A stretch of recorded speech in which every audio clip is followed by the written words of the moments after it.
What's the meaning of conformity?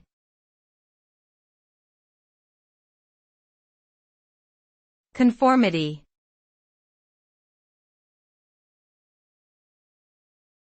Conformity.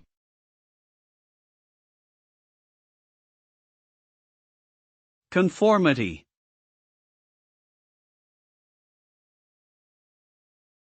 Conformity.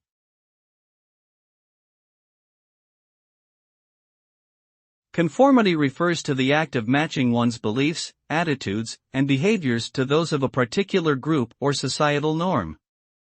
The result of conformity is often the individual's relinquishment of their own personal beliefs in favor of conforming to those of the group.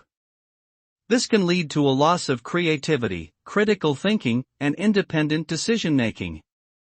However, conformity can also provide a sense of belonging and acceptance within a group, and promote social harmony. Ultimately, whether conformity is positive or negative depends on the individual's values and motivations.